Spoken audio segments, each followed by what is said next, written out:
ETF index mutual funds నేర్చుకుని stock మార్కెట్లో రాణించాలనుకుంటున్నారా? వెంటనే ఈ నెంబర్కి కాల్ చేయండి.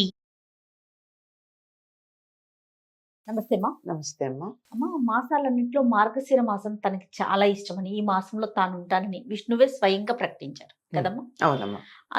అందుకోసమే మనము విష్ణు సహస్రనామాలు చదువుకుంటాం. అవును. వీటిని చదువుకునేటప్పుడు, ఉమ్. పారాయణ చేసేటప్పుడు ప్రత్యేకమైన నియమాలు ఏమైనా పాటించాలి? ఎందుకంటే లలితకు సంబంధించి చాలా గ్రూపులను చూస్తూ ఉంటాం. ఇలాంటి పెద్దవారు ఎక్కడైనా తప్పులు చెప్తుంటే వాటిని కరెక్ట్ చేయడం ఇలాంటివి వింటూ ఉంటాం. అవునమ్మా. విష్ణు సహస్రనామాలను కూడా ఆ విధంగానే ముందుకు తీసుకెళ్లాలా, లేకపోతే ప్రత్యేకమైన ప్రదేశంలో కూర్చొని చదువుకోవాలా? వీటికంటూ సమయము అట్లా ఏదన్నా ఉంటుందమ్మా? ఏదైనానమ్మా, ఒక నవల చదువుకున్నట్టు, ఓ సినిమా చూసినట్టు, ఒక కథ చదివినట్టు అర్థం కోసం చదివితే పెద్ద సమస్య ఏం లేదు. ఎట్లయినా ఎప్పుడైనా కూర్చొని చేయొచ్చు. కానీ ఒక ఫలితాన్ని ఆశించి మనం చేసినప్పుడు మాత్రం నియమబద్ధంగా చేయాలి. ఏదైనా నాకు ఫలానా ఫలితం కావాలి అని గనక గట్టిగా అనుకున్నట్టయితే తప్పనిసరిగా నియమాలు పాటించాలి. ఎంత బాగా చెప్పారమ్మా. నియమాలు పాటించాలి. ఇలా ఇప్పుడు నాకేదో ప్రత్యేకంగా విష్ణు సహస్రనామానికి సంబంధించి మాత్రం చెప్తారమ్మా. ఎక్కువగా లలిత ఈ మధ్య అక్కడక్కడ చెప్తున్నారు, కానీ ఇంతకు ముందు నేను ఎక్కడ వినలేదు. ఈ నామం చేయడం వల్ల ఈ ఫలితం ఉంటుంది, ఈ నామం చేయడం వల్ల మీకు లౌకికంగా ఈ ఫలితం కలుగుతుంది అని అనడం నేను ఇంతకు ముందు వినలేదు. మరి ఇప్పుడు చెప్తున్నారు ఏది లలితకి సంబంధించి. కానీ విష్ణువుకి సంబంధించి మాత్రం చాలా కాలంగా వింటున్నాం. మీకు ఫలానా ఏదైనా లౌకికమైనటువంటి కోరికలు ఏమి కావాలన్నా తీరాలంటే విష్ణు సహస్రనామం పారాయణ చేయండి అని చెప్తున్నారు. విష్ణు సహస్రనామంలోనే చివర ఉత్తర పీఠిక అని చెప్తారు, దాన్ని ఫలశ్రుతి అని కూడా అంటాం. అందులో దీన్ని పఠించటం వల్ల శ్రద్ధాభక్తి సమన్విత, శ్రద్ధ ఉండాలి, భక్తి ఉండాలి, దానివల్ల ఫలితం ఉంటుందన్నారు. శ్రద్ధ లేదనుకో, చదువుతున్నావు, బుర్ర ఎక్కడో ఉంది, ఏం లాభం? ఉపయోగం లేదు. భక్తి అవుతుందా లేదా అని కాదు, అవుతుంది అని నమ్మకం ఉండాలి. అది ఉండి గనక చదివినట్టయితే వేదాంతగో బ్రాహ్మణస్యాత్, బ్రాహ్మణుడు వేదాంతి అవుతాడు. అంటే వేదాలలో ఉన్నటువంటి విషయాలన్నీ బాగా తెలుస్తాయి. వేదాంతం అంటే ఇప్పుడు మనం అనుకునేటటువంటి మెట్ట వేదాంతం కాదు, ఉపనిషద్ జ్ఞానం అది కలిగిన వాడు అవుతాడు. క్షత్రియో విజయీ భవేత్, క్షత్రియుడి విజయాన్ని పొందుతాడు. వైశ్యో ధన సమృద్ధ స్యాత్, వైశ్యుడు ధన సమృద్ధిని పొందుతాడు. శూద్రో సుఖం అవాప్నుయాత్, శూద్రుడు సుఖాన్ని పొందుతాడు. అంటే ఈ 4 ఫలితాలు ఆశించే వాళ్ళు, ఆయా వర్ణాల వాళ్ళు ఇవే కోరుకుంటారు. కులాలు కావు, గుర్తుపెట్టుకోండి. ఇక్కడ ఉన్న పదాలు ఏవి కులానికి సంబంధించిన 4 ఉన్నాయి. కులాలు ఎప్పుడో 1970లో మండల్ కమిషన్ లెక్క ప్రకారం 3000 పైన ఉన్నాయి కులాలు కదా, ఉపకులాలు కాకుండా. అందువల్ల కులాలకి వర్ణానికి ఎక్కడా సంబంధం లేదు. అందుకని ఈ గ్రంథాలు చదివేటప్పుడు ఇక్కడ ఉన్న బ్రాహ్మణ శబ్దం వర్ణానికి సంబంధించింది కానీ కులానికి సంబంధించింది కాదు. అప్పుడు మాత్రమే మీరు అర్థం చేసుకుంటారు, అది అర్థం. కనుక వేదాంతి అవుతాడు. అంటే వేదం యొక్క అర్థాన్ని బాగా తెలుసుకుని అందులో ఉన్న పరమార్థం కోసం ప్రయత్నం చేసేవాడు అవుతాడు. క్షత్రియుడికి ఎప్పుడు విజయం కావాలి, విజయం వస్తుంది. వ్యాపారికి ధనం కావాలి, ధన సమృద్ధ, సమృద్ధిగా ధనం ఉంటుంది. సుఖంగా ఉంటాడు శూద్రుడు, ఏమి పట్టించుకోడు, చెప్పిన పని చేస్తాడు, సుఖంగా ఉంటాడు. ఎంత ఆనందమయ జీవితం అమ్మాది, అదే కావాల్సింది అసలు నిజానికి.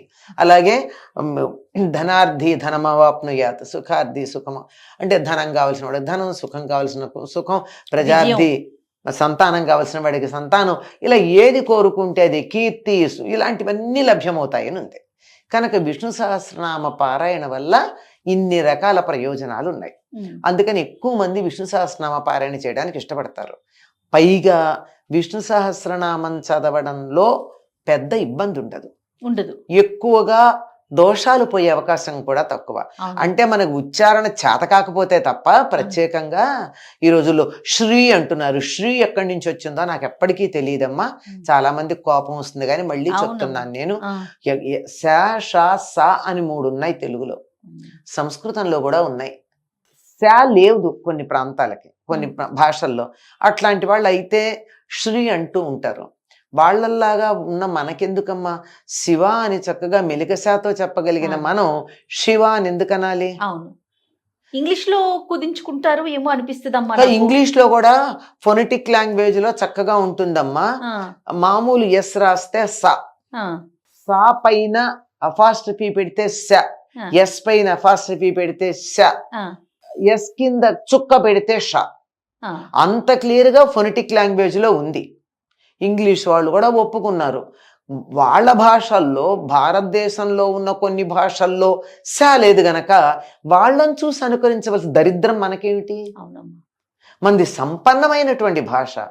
ఇంత సంపన్నమైన భాష కలిగిన మనం లేని వాళ్ళలాగా పేదరికంతో మాట్లాడొద్దు. మాట్లాడకూడదమ్మా. అమ్మా. అందుకని శ్రీ అనండి, శ్రీ ఎందుకు? అవును, అవును. అలాంటివి ఎక్కడో ఒకటి రెండు తేడా ఉంటాయి తప్ప అది తెచ్చిపెట్టుకున్న వ్యవహారాలు ఆ, మిగిలినవన్నీ చక్కగా అందరూ ఉచ్చరించదగినవి. చిన్న చిన్న నామాలు అవును, తేలిగ్గా ఉంటాయి, చాలా హాయిగా ఉచ్చరించవచ్చు. అవును, అవును. పైగా ఇందులో 108 శ్లోకాలు ఉన్నాయి. ఈ 108 సంఖ్యకు ఓ ప్రాధాన్యం ఉంది. ఏమిటంటే 27 నక్షత్రాల్లో 4 పాదాలు, ఒక్కొక్క నక్షత్రాన్ని 4 పాదాలు చొప్పున చెప్తే 27 × 4 108. ఉమ్, అందుకని విష్ణు సహస్రనామ పారాయణ చేస్తే ఎవరి నక్షత్రం ఏదో దాన్ని బట్టి ఆ శ్లోకానికి ప్రాధాన్యం ఇచ్చుకుంటూ చదవాలని చెప్తారు. అంటే ఆ శ్లోకాన్ని 3 సార్లు చదవటమో ఏదో అట్లా. ఉమ్. నా నక్షత్రం నాకు తెలియదు, అయితే ఏమైంది, మొత్తం విష్ణు సహస్రనామం చదువు, చదువుకుంటా. అయిపోయింది, ఫలితం ఉంటుంది. అందులో నీ నక్షత్రం కూడా ఉంది కదా. ఆ. నీదే కాదు, నీ కుటుంబ సభ్యులది అందరిది ఉంటుంది. అవును. మొత్తం ప్రపంచంలో ఉన్న జనాభా అంతా ఈ 108 నక్షత్రాల ఈ పాదాలకు సంబంధించిన వాళ్లే గనక ఉమ్.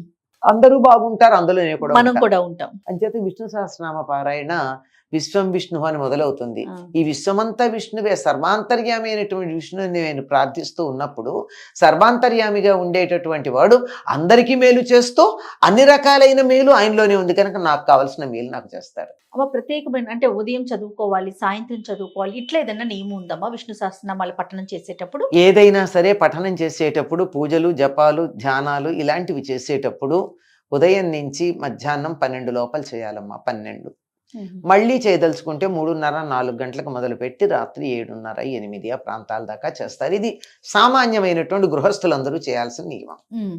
లేదు మేము ఇంకా చాలా ఎక్కువగా చేస్తాము అనుకున్నట్టుగా రాత్రి దాకా కంటిన్యూ చేయొచ్చు.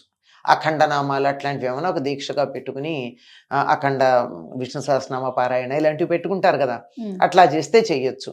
లేకపోతే మాత్రం మిట్ట మధ్యాహ్నం ఒక 2 జాముల పాటు వదిలేయాలి మన కొంతసేపు. అది రాక్షసులకి సంబంధించింది కనుక ఆ సమయంలో చేసిన కార్యాల ఫలాలన్నీ రాక్షసులకి చెంది వాళ్ళని బలవత్తరంగా చేస్తాయి.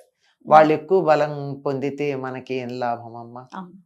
అందుకని ఆ సమయంలో చేయకూడదు, ఎప్పుడు అయినా చేసుకోవచ్చు. మార్గశిర మాసానికి విష్ణు సహస్రనామాలకి ఉన్న సంబంధం అమ్మా? విష్ణువు ప్రధానంగా నేను ఈ మాసం నాకు సంబంధించింది, తన విభవం ఇందులో ఉంటుందని చెప్పాడు. ఇప్పుడు భగవద్గీతలో చెప్పిన చోట ఆయన వైభవం గురించి చెప్పిన చోట కదా ఆయన చెప్పింది. అవునవును. నేను మార్గశిర మాసం నాకు సంబంధించింది అన్నాడు అంటే ఆయన యొక్క వైభవం బాగా కనపడుతుంది అని అర్థం. అందుకని మార్గశిర మాసంలో ఆయన్ని గనక మనం పూజించినట్టయితే బాగుంటుంది. దానికి కూడా ఇంకొక కారణం కూడా మనం ఊహించుకోవచ్చు, ఎక్కడా చెప్పలేదు. కానీ కార్తీక మాసంలో ఆయన క్షీరాబ్ది ద్వాదశి నాడు ఆయన ఉత్థాన ఏకాదశి అని చెప్పి నిద్రలేస్తాడు. యోగ నిద్ర నుండి అంటాం కదా, నిద్ర నుంచి లేచిన కొంచెం సేపటికే కదా మార్గశిర మాసం వస్తుంది. చాలా తాజాగా ఉంటాడు, నిద్రపోయి ఫ్రెష్గా ఉంటాడు. ఆ సమయంలో మనం పిలిస్తే తొందరగా పలుకుతాడు, అలిసిపోయినప్పటికన్నా. అని నేను వ్యక్తిగతంగా చెప్తున్నానమ్మా, అదే శాస్త్రాల్లో ఎక్కడా లేదు. ఆయన ఉత్థాన ఏకాదశి వరకు ఉంది కానీ ఆయన పిలుపు బాగుంటుంది, పిలిస్తే త్వరగా పలుకుతాడని నేను చెప్తున్నమాట. అంతే, ఇది వ్యక్తిగతంగా నా అభిప్రాయం. అమ్మ, అక్షర దోషాలు లేకుండా చదువుకోవాలంటే ఎట్లా అమ్మా? అక్షర దోషాలు లేకుండా చదువుకోవాలంటే ముందు 56 అక్షరాలు రావాలమ్మా ఉచ్చరించటం. ఫా పలకడం రావాలి. ఫా పలుకుతాం మనం, తేడా తెలుస్తోందా? అవును. ఫా అంటే పై పళ్ళ కింద పెదవి పెడితే ఫ. 2 పెదవులు ఇలా కలిపి ఒక్కసారి గాలి వదిలితే ఫ. ఈ ఫా నేర్చుకోండి, శాచాలు నేర్చుకోండి. నేర్చుకున్న తర్వాత జాగ్రత్తగా అయిపోయిన బాల్ పెన్ కానీ, లెడ్ కనపడకుండా పోయిన పెన్సిల్ కానీ తీసుకుని, లేదా ఒక పుల్ల ఏదంటే మన టూత్ పిక్ లాంటిదైనా, టూత్ పిక్ ఎడ్జ్ షార్ప్గా ఉంటుంది కనుక వద్దని చెప్తున్నాను అంతే. ప్రతి అక్షరం మీద అది పెట్టుకుంటూ అక్షరం చదవడం నేర్చుకోండి. మనకున్నటువంటి ఒకానొక మనస్తత్వం ఎవరికైనా ఉంది. అది ఏమిటంటే ఓ పెద్ద పదం ఉందనుకో, ఓ మొదటి అక్షరం కానీ రెండో అక్షరం కానీ చదవంగానే తర్వాత పదాన్ని మనం ఊహించేసుకుంటాం. అవును. అది జరిగిపోతూ ఉంటుంది. ఆ. అందువల్ల ప్రతి అక్షరం చదవడం నేర్చుకోండి. చదవడం ప్రారంభించిన కొత్తల్లో నా గొంతు వినపడాలని తాపత్రయపడకండి. చెవితో వింటూ నోటితో నెమ్మదిగా చదువుకోండి. అప్పుడు చెవితో వింటున్నప్పుడు నేను చదివేటటువంటి అక్షరం ఇది సరిపోయాయో లేదో తెలుస్తుంది. నా గొంతే వినపడాలనుకుంటే సరే, ఇది వినపడుతుంది కానీ లోపలికి ఎక్కదు. ఇప్పుడు చాలా మంది సామూహిక పారాయణాలు చేసి కూడా తప్పులు ఎందుకు చదువుతారంటే నా గొంతు వినపడాలని తాపత్రయం. నీ గొంతు పర్ఫెక్ట్ గా వచ్చాక వినిపించు, ఈ లోపల విను. వీటన్నిటినీ శృతులు అన్నారు. అంటే విని నేర్చుకునేవి. వింటేనే స్పష్టమైన ఉచ్చారణ తెలుస్తుంది. ఎక్కడ ఆపాలో, ఎక్కడ కలపాలో, ఎక్కడ ఊనిక ఇవ్వాలో, ఎక్కడ వదిలేయాలో తెలుస్తుంది.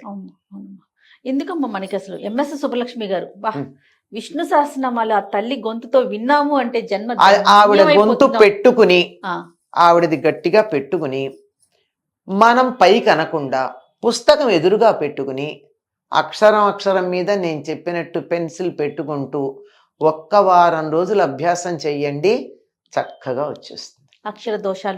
అక్షర దోషాలు ఉండవు. అప్పుడు ఎవరికి వెళ్ళాలో వాళ్ళకి ఎడుతుంది.